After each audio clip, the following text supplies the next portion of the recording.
আউয়ালু মা ইউহাসাবু বিহিল আবদু ইয়াউমাল কিয়ামাতি আস-সালাহ, কিয়ামতের দিন সর্বপ্রথম হিসেব নেওয়া হবে নামাজের, সালাতের। সালাত চিনেন তো? কুরবানির গোশত খাওয়ার মাঝখানে যেটা খায় ওইটা, হ্যাঁ, এটারে বাংলায় আমরা নামাজ বলি। কি বলি? নামাজ। বিশ্বনবী ইন্তেকাল করবেন, রুহু বের হয়ে যাচ্ছে, 2-3টা শব্দ বললেন, এর মধ্যে একটা ছিল সালাত। আর সালাত, উম্মতেরা নামাজ, নামাজ, নামাজ ছেড়ে দিও না। ওমা মালাকাত আইমানুহুম। মানুষ ইন্তেকালের আগে শ্বাস বের হয়ে যাচ্ছে, রুহু চলে যাচ্ছে, ওই মুহূর্তে কি জরুরি কথা বলে নাকি ফালতু কথা বলে? সবচেয়ে জরুরি কথাটাই তখন সে বলে যায়, ঠিক কিনা? কথা বলেন। বিষ্ণু বলেছিলেন নামাজ। ওমরে ফারুক,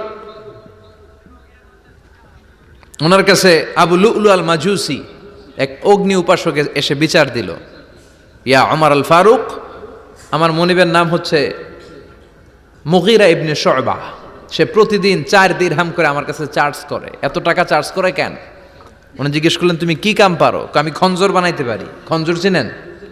ছোট্ট ছুরি আরবরা পকেটে রাখে। ওমানের সুলতান কাবুসের ছবি দেখবেন, এখানে একটা খঞ্জর আছে। আমি খঞ্জর বানাইতে পারি। খঞ্জর বানাতে পারো? মদিনায় তো কেউ বানাতে পারে না, তুমি খঞ্জর বানাইতে পারো? তুমি তো অনেক টাকার মানুষ মিয়া, তোমার মনিব তো অল্প টাকায় চার্জ করছে, এটা দিতেই হবে।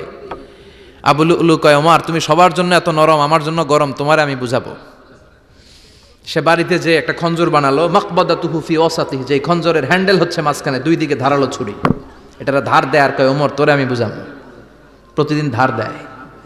সাইয়েদনা ওমরে ফারুক মসজিদে নববীর ইমাম, ওয়াকানু ইউসাল্লুনা বিগালাস, তখন ওনারা অন্ধকারে নামাজ পড়তেন আউয়াল ওয়াক্তে। আমরা তো দেরি করে পড়ি, সুন্নাহ অনুযায়ী আগে আগে পড়া ভালো। আপনি মসজিদুল হারামে গেলে দেখবেন যে কত আগে ফজর পড়ে, ফজরের 1-1.5 ঘন্টা পরে সূর্য ওঠে, ঠিক কিনা?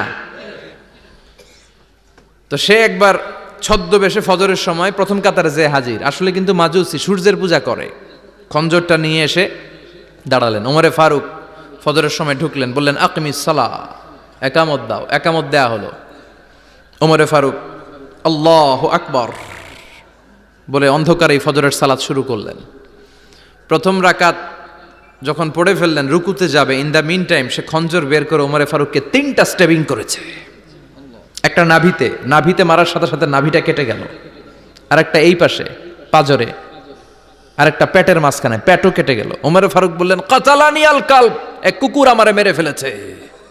ওমরে ফারুককে পিছনে নিয়ে যাওয়া হলো। আব্দুর রহমান ইবনে আউফকে টেনে ইমামতির জায়গায় নেওয়া হলো।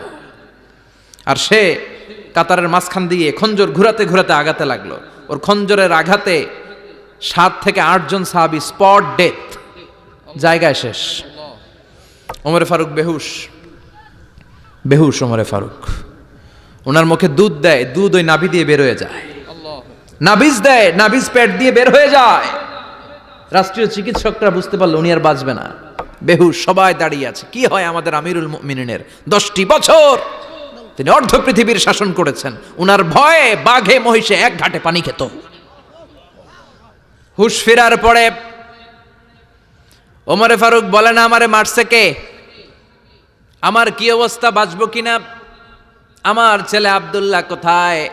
আব্দুর রহমান কোথায়? আমার বিবিরা কোথায়? কত সম্পদ আমার আছে, কোথায় গেলে ভালো চিকিৎসা পাওয়া যাবে? কিচ্ছু সে বলে না। হুশ ফিরার পরে ওমরে ফারুকের প্রথম প্রশ্নটা ছিল, আসল্লান্নাস, আমার দায়িত্বে, আমার নেতৃত্বে যে ফজরের একটা নামাজ শুরু হয়েছিল, এটা কি ঠিক মতো শেষ হয়েছিল? আসল্লান্নাস, মানুষের নামাজটা পড়ছিল, 1 রাকাতের দায়িত্ব পালন করতে পেরেছে, এরপর হুশ নাই। বাকি 1 রাকাতের কি হয়েছে? মুসল্লিদের কি হয়েছে? সালাতটা ওয়াক্ত মতো হয়েছে কিনা? আসল্লান্নাস, এটা ছিল ওমরে ফারুকের প্রশ্ন। সুবহানাল্লাহ কইবেন না? তাহলে এই সালাতের গুরুত্ব আছে না নাই? সর্বপ্রথম এই সালাতের ব্যাপারে in the day of judgement আমাদেরকে প্রশ্ন করবে কে? সালাতে কায়েম করো, সালাতে কায়েম করো, হবে সম্মানী তুমি, হবে জান্নাতি তুমি, হবে সম্মানী তুমি, হবে জান্নাতি তুমি, দিবে কাল হাসরে শীতল ছায়া আরশে আজিম, রব্বিয়াল আলা রব্বিয়াল আযীম, রব্বিয়াল আলা রব্বিয়াল আযীম। সুবহানাল্লাহ পড়েন। এজন্য নামাজ নামাজ, এই নামাজ যাতে মিস হয়ে না যায়। সব মিস হতে পারে, নামাজ মিস হতে পারে না। আল্লাহ তুমি বুঝার তৌফিক দান করো। পাপ নাই, গুনাহ করি নাই, এরকম কেউ আছি? কথা বলেন। কত পাপ করছি কোনো হিসাব আছে? পৃথিবীর কেউ না জানলেও জানে কে?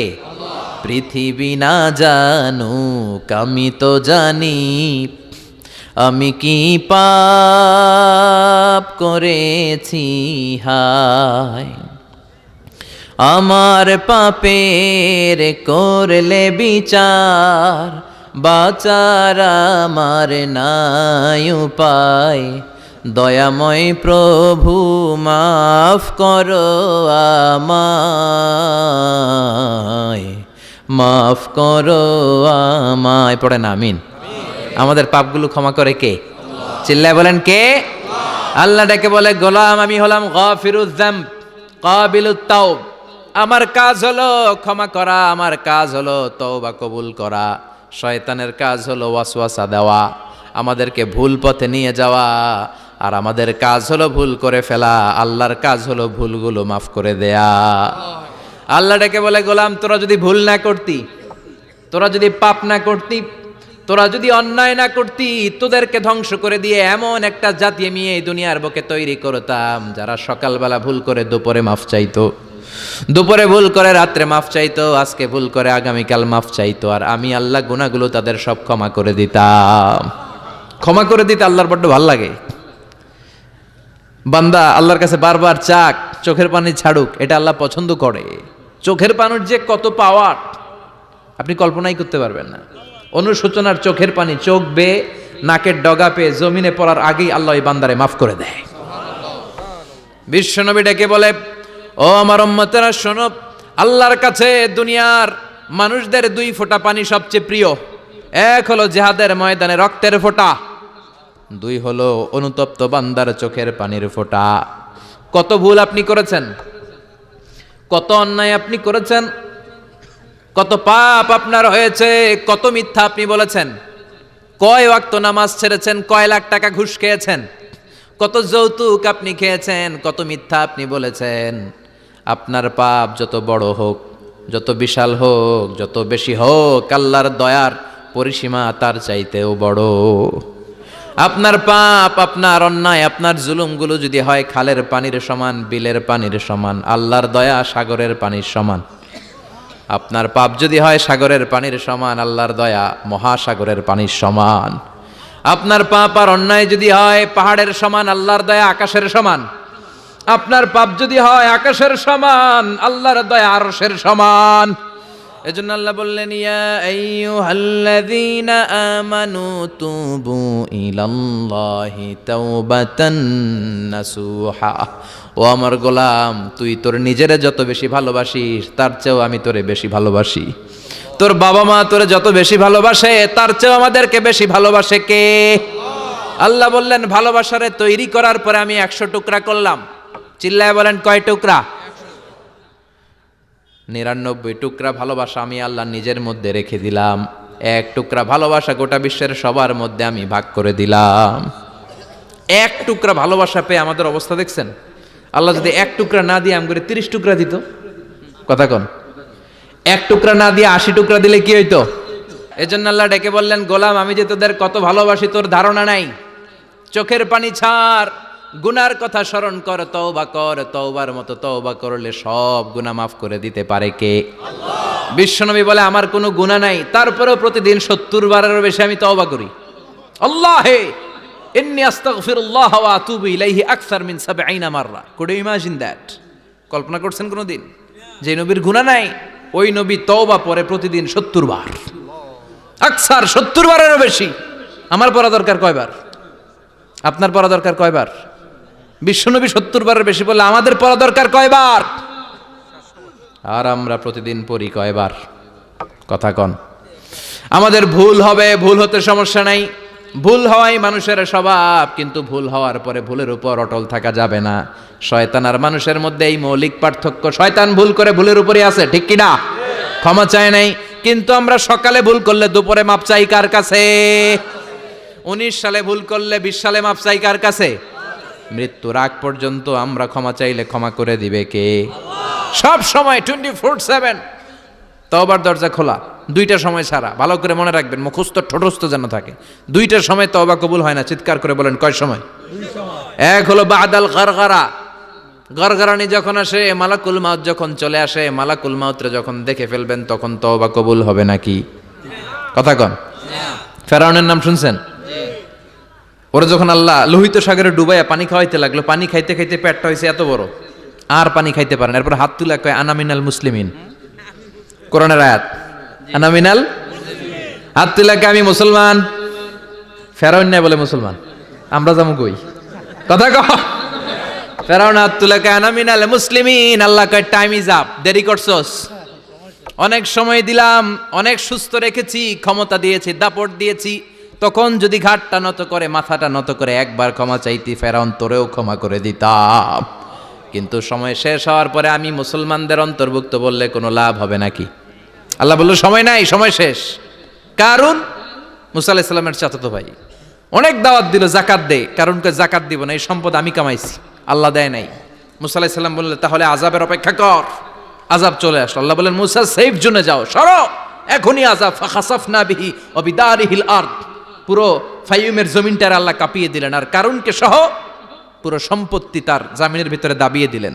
হাঁটু পর্যন্ত কারুন দেবে যায়, ভাবছে উঠে যাবে, কোমর পর্যন্ত দেবে যায়, ভাবছে উঠে যাবে, গলা পর্যন্ত যখন দেবে যায় আর সুযোগ নাই। কয় মুসা আমার সব সম্পত্তি তোরে আর তোর আল্লাহরে দিয়ে দিলাম, আমারে বাসা, আমারে সব সম্পত্তি তোর আর তোর আল্লাহর, আমারে খালি বাসা, চাচা আপন প্রাণ। আল্লাহ বলে সময় শেষ। তার মানে বাদাল গারগারা, তওবা কিন্তু আর কবুল হয় না। এই হলো একটা। নাম্বার 2, বাদা তুলুই শামসি মিন মাগরিবিহা, প্রতিদিন চাঁদোলাতে সূর্য কোন দিক দিয়ে ওঠে? কথা কয় না? পূর্ব দিকে।